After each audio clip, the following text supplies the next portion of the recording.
Assalamualaikum warahmatullahi wabarakatuh. Perkenalkan, nama saya Farel Rajendra Alvinus Bestian dari kelas 2023 M dengan NIM 230407040636.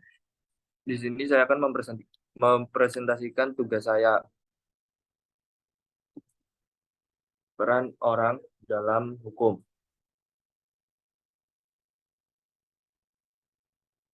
Pengertian orang dalam hukum. Yang pertama, orang dalam arti hukum terdiri dari manusia pribadi dan badan hukum.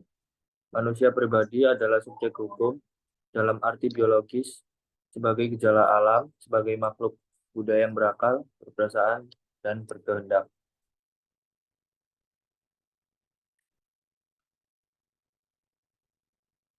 Dua, seorang dikatakan sebagai subjek hukum atau pembawa hak dimulai dari ia dilahirkan dan berakhir saat ia meninggal.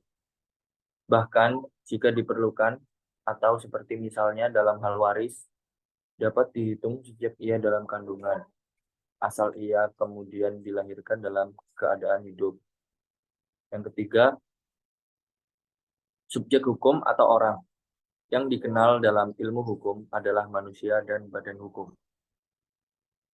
Kemudian ada sifat orang dalam hukum.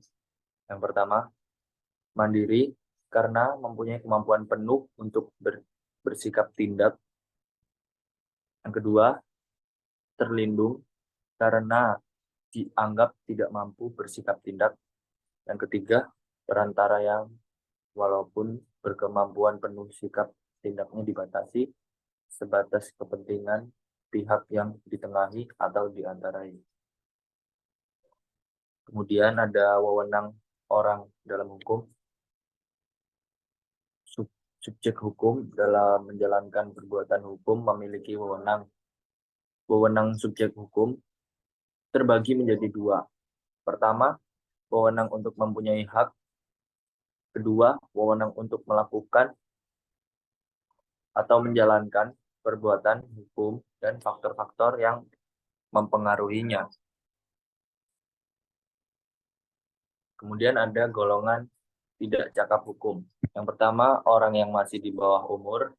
Kedua, orang yang tidak sehat pikirannya. Yang ketiga, orang perempuan dalam pernikahan. Selanjutnya ada tujuan. Subjek hukum dapat menjadi sebuah perantara hukum dalam mengatur keadilan di masyarakat. Hukum bertujuan untuk mewujudkan ketertiban yang adil atau ketertiban berkeadilan. Sekian video presentasi dari saya. Assalamualaikum warahmatullahi wabarakatuh.